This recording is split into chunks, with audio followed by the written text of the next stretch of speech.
log and like this meme that has like a bunch of letters in it. And then he was like, your word is. Wait, you have perm? Yeah. Oh, you probably know what this is. I love yoga another day. Okay, so Wednesday class. Okay, calculus. That joins for my son. East side too. Yeah, everyone's like not as hyped as I want them to be for today's lesson. No, today's very excited. You guys ready? See? Okay. I'm gonna tell you a good story too. Yeah, exactly. I love stories. You love stories? Okay, I'm gonna tell you a good story.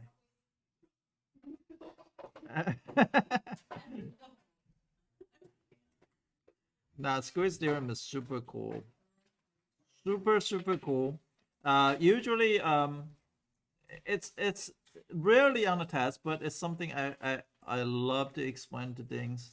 Our test on Tuesday? Yeah. Wait. Friday. Or y'all can check the WhatsApp and then text me. So WhatsApp, here's the problem with the WhatsApp. Why are there like 1,000 messages? Well, I'm not completely random. There's like random memes on there. It's like Mr. Yes to go.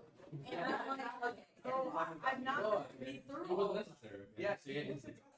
Here's what we should do. We should make 2 chats. One of them for. Do you guys get what I say about wrong garage?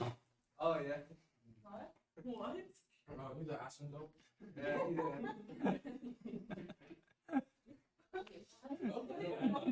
No, Bible. Asymptote, you never get it? You can get so close, but you can never reach there. Like all the people talk about approaches. And who is that? Yeah. So then he can start calling us. All right. So today we want to talk about something about when limit. We already talked about this. Limit exists only if x approach a from the left. Sorry, let me make the screen bigger.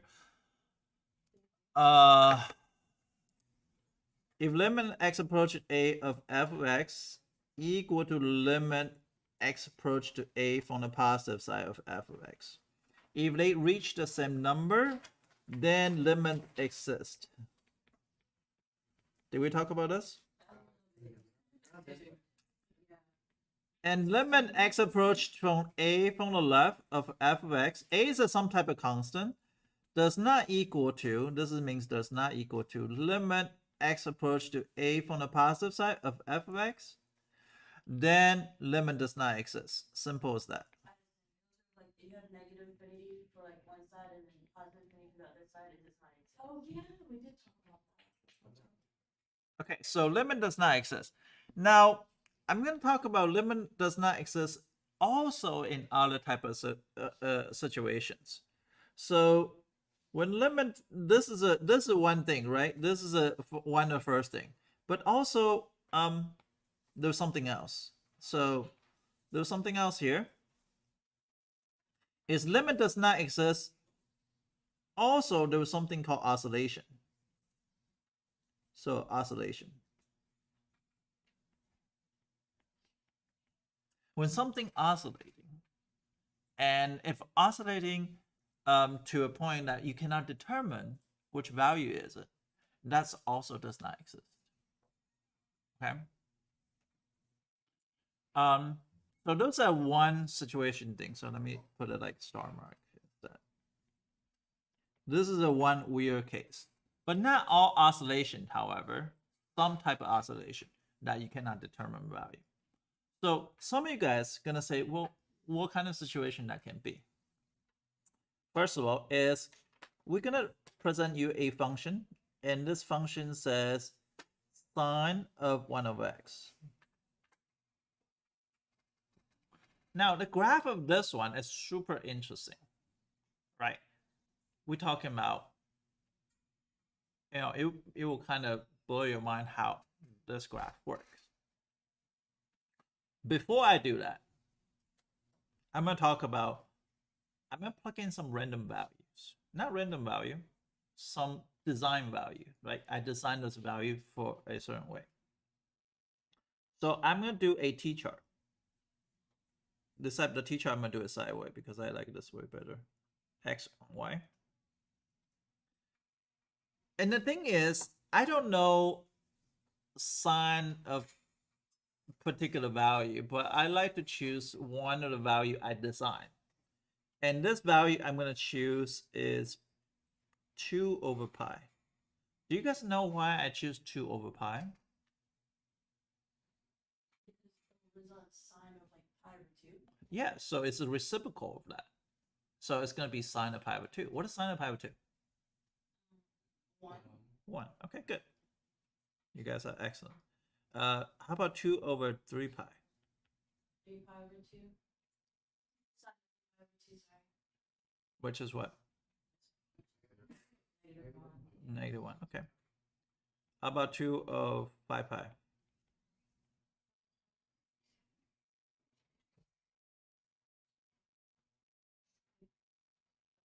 Would it be 1, right? 2 over 7 pi.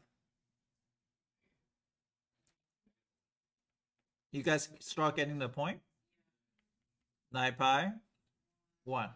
But what is this number going towards? Like, what is this number? 2 over pi, 2 over 3 pi, 2 over 5 pi, 2 over 7 pi, 2 over 9 pi, 2 over 11 pi, 2 over 13 pi. What's that numbers going towards? Going to what? Not infinity. Why 0? Because it's like right in between, 1 and Yeah, it's in between 0 and 1. It keeps crossing it. No, you think about it. Let's say pi is 3, right? 2 over 3 versus 2 over 9 versus 2 over 15 versus 2 over 21, 2 over 27. The numerator stays as 2. Denominator keep on increasing. So that number is going toward what?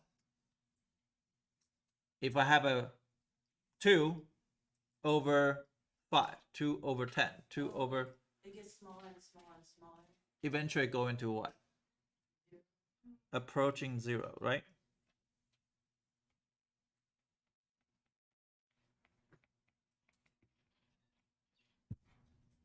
But if approaching 0, guess what? This is going to be oscillating between 1 or -1. Does that make sense? So as x going towards 0, the graph is going to go between +1 and -1. And you're like, what does this graph look like? Now, first of all, I'm going to share you my personal story. And this story is kind of interesting. When I was little, I get beat up a lot. Okay. My mom's very abusive. Not abusive, like killing you. And Asian people, they abusive is because they care about you. That's their thing. They care about you and they abuse you. So those of you guys that are Asian, you probably know what I'm talking about. I'm serious. Like, at one point, like she put a knife on me before. That's how crazy that is, right? So that's a very sad story. But anyway, not to get too depressed. I remember this situation a long time ago. Like, I will look at her, right? When she's yelling at me, right? And I'll look at her. And she's like, I'm yelling at you. Why you stare at me? And she slapped across the face. And she goes like a forehand, right? And then I look away. I don't want to stare at her anymore. I look away. She's like, I'm looking at you. Look, I'm talking to you. Look at me. And she slapped a backhand, right? So it's like a lose-lose situation. So you look at her again. She's like, why you stare at me? She slapped back again. So that was like endless. Just keep on. You know, if you guys play tennis, anybody play tennis here? Yeah. Okay. It's like a forehand, backhand, forehand, backhand, forehand, backhand, right? And you are like in a lose-lose situation. You don't know whether to look at it or not look at her. It was a conundrum. Oh, that's a big word. But imagine, what if she had superpower? And she goes backhand, forehand, backhand, forehand, backhand, forehand, backhand, forehand, and it gets increased on the frequency. No, your face would like stay in place, right? Yeah, you will get back and forth, and then all of a sudden somebody snap a hand, says, "Hey," they snap, and they say, "Hey, did she slap you with a backhand or the forehand at the last second. Can you determine that? She was slapping so fast, you cannot determine if she give you the backhand or the forehand, right? So you say, I don't know. I can't determine. In that situation, limit does not exist. Okay, so you probably doesn't make sense. So let me show you the graph. Okay, let me show you the graph. The graph is like this. I wrote that in my notes. It's the whole story. Sorry. I like my calculus fun. I don't like. That's when you go to Cooper, it's boring.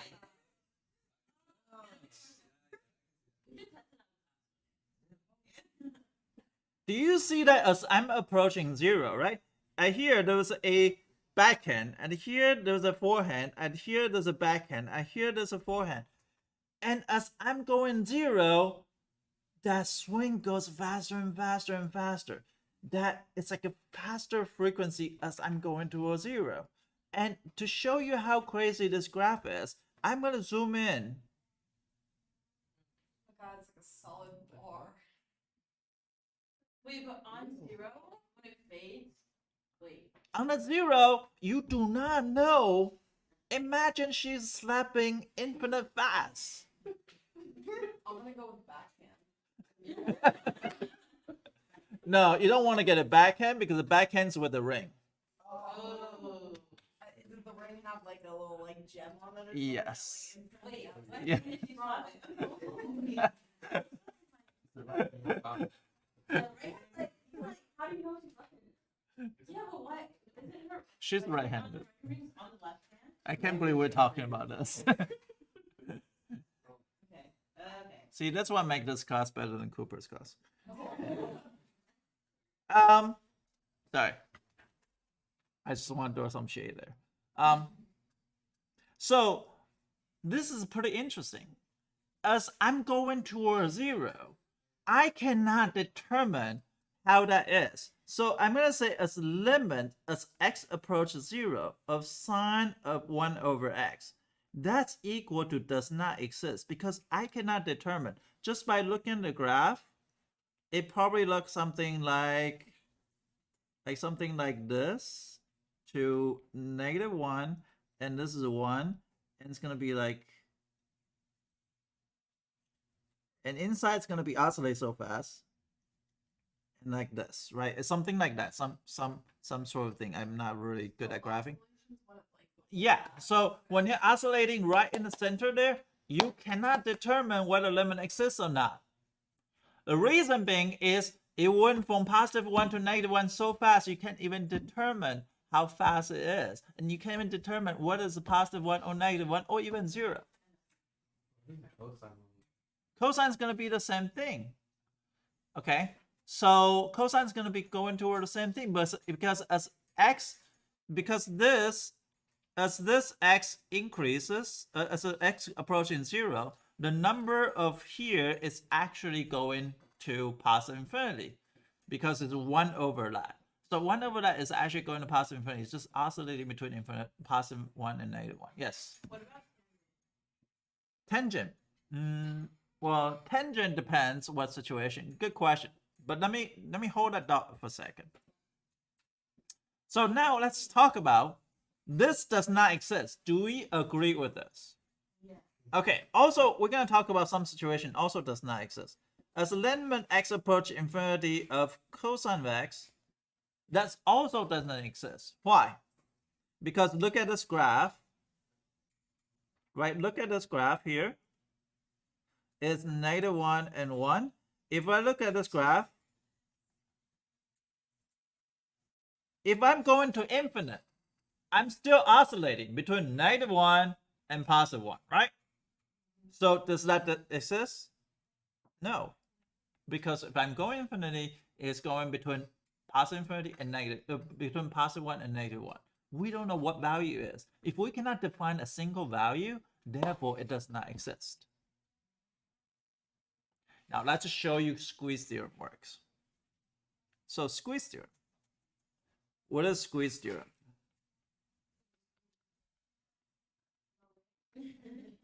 So this is an interesting one. So we got a this function as a say x sine of 1 over x. And you like, wait, what's the difference between this one and prior one? What's the difference between this one and prior one?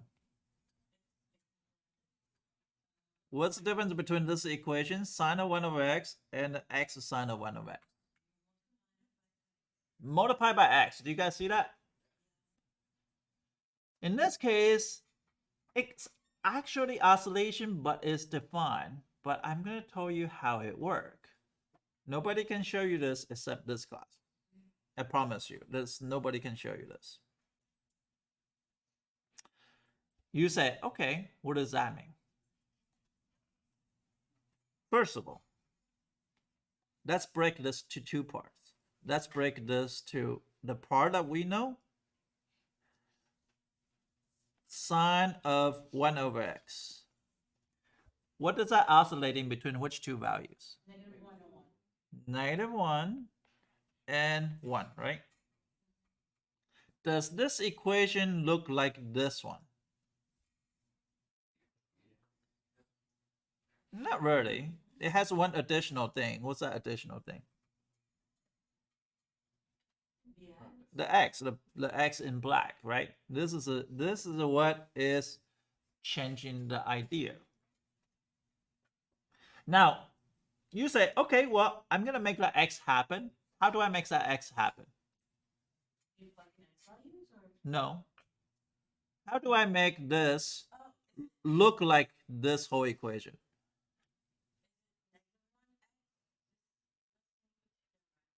What do you do? Thank you. Multiply this by x, right? So in order to make this work, I'm going to multiply this by x. So that's going to be negative x less than x sine of 1 over x. So I'm going to use different color here, so that way you can see it. That's going to be the sine of 1 over x and less than x, right? Now, what I'm is my question is going to be this. What if it's limit x approach to 0 of x sine of 1 over x? We know we approach to 0 is going to oscillate between -1 and 1, but not including the x. What happens if I including x? I multiply x on all of them. And what you do is you're going to do a sandwich. We're going to talk about sandwich. The squeeze theorem is also known as sandwich theorem. Limit x approach to 0 on negative x is equal to what?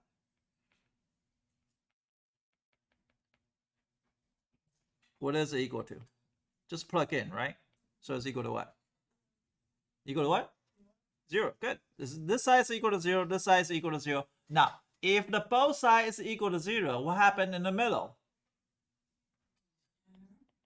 Limit x approaches 0 of x sine of 1 over x due to this 2 is also equal to 0.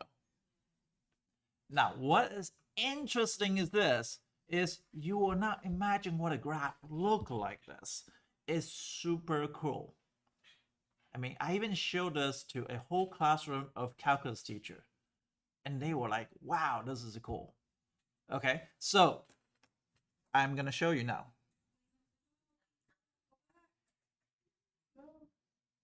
Thank you.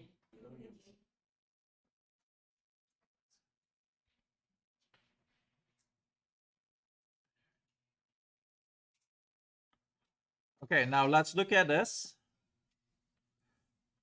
This is that sine of 1 over x. I'm going to place an x in the front, okay?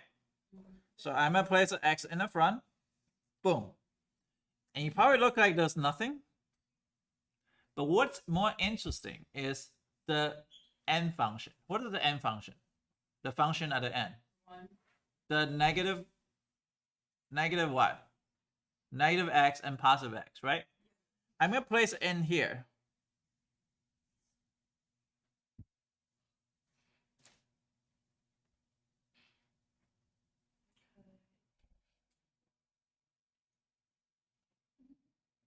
Oh, ew, that's weird. Oh, looks like 3D. Liquid. Do you see that oscillation? It go into a defined value this time. Even though there is oscillation, but this time that she started losing power, she got infinite frequency, but she started losing power, and she started getting to like this, and at the end she's like this, right? And he's like, okay, she's right in the dead center. She's not slapping me finally, right? That is a part is equal to 0. Do you see that? So fast that her hand wouldn't be moving. Yeah, so it's like constant just one stop, because she was like this, right, between 1 and -1, but it was like this, became smaller, become smaller, become smaller, become smaller. It's become like this. So even though I'm like super fast, but still I'm not really moving. So that is the part that's equal to 0. Now what's cool is this. What if I change the x to x squared? Which X? This x to change to x squared.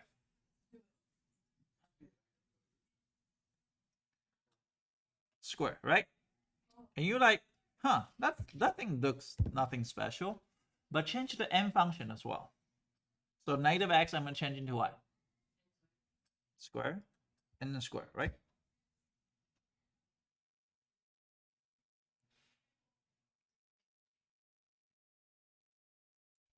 Do you see that? It's oscillating between the boundary. It's still going to 0 regardless. So when I go into 0, look at this. Look at this. It's very, very structured. It's only oscillating within that outer bound, the top bread and the bottom bread. This is the mean, right in the center. It's still going to a 0. This is what's cool part of calculus. This is what the part of calculus is actually get people to think about different things. It's not a math. You will get like, one day you get like, the whole idea of calculus is a conceptual. It's very, very interesting. Okay. And one of the things I will tell you is you have to believe that you can do it. What time we get off here? Oh, we have 7 minutes. So one of the things that a lot of you guys, I don't have too much people in this room that has that mentalities of I cannot do it, which is good. Okay, so if you do, I'm gonna give you a reverse card. Please, you have to believe. Okay, you have to believe that you can do this. This is gonna be a hard class. It's not gonna be easy.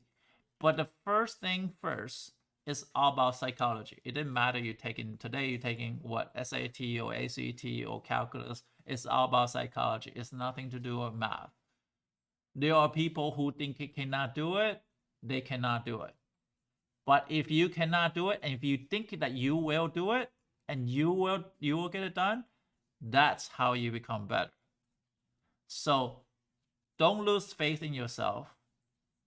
One of those things is gonna start clicking. Okay. And I already told you the story about Paige. Paige never scored past 70 on her test. And she get very frustrated. She always an A student. And I told her, says, look, Paige, every test from now on, I want you to write 5 words. I can do the shit. Even till now, the last test she turned in is still, I can do the shit. Okay? But she went from a 70, went to a 72. You're like, oh no, that's not a big jump. But went to a 74, went to 76, went to 80, went to 84, went to 85. This year she's been consistently getting 90s, 100s. Why? The process is you're gonna have to start believing yourself. And start fixing on the things you don't know. If you don't know something, fix it. Trust me, everything's fixable. If you don't know how to play music, fine.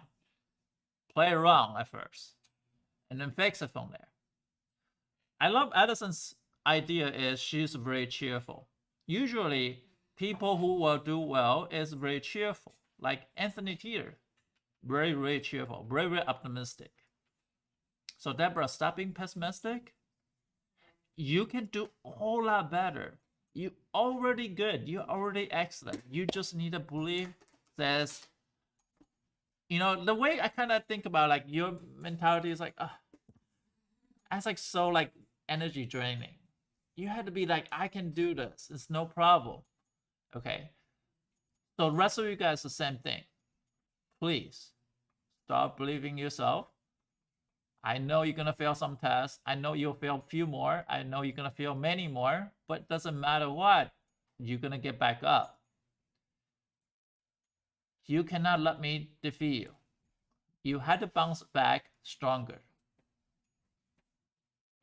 I used to do fencing, by the way. I do sports, fencing. So there's my helmet there. I went to compete in New York. I fly to New York because I can fence this kid. This kid is not kid. He's a world champion actually. His name is Keith Smart. You can look it up at him. He's a very, very the #1 fencer at the time. And I go up there and I get on the strip and I go there. I says, I'm gonna kick your ass. And he's like, what? He looked at me. He's like, you are nobody. I said, I don't care. But my mindset was like, I'm gonna kick his ass. Of course, I didn't tell him that because he was taller, he was stronger, he's faster, and I didn't care. My idea is to go up there to kick his ass. Well, I'm live streaming this. Oh well. I'm monetized. But the thing is, I will always do that. It didn't matter what. It didn't matter what kind of kids I got. I want to make sure all you guys get a 5. Did you kick his ass? No.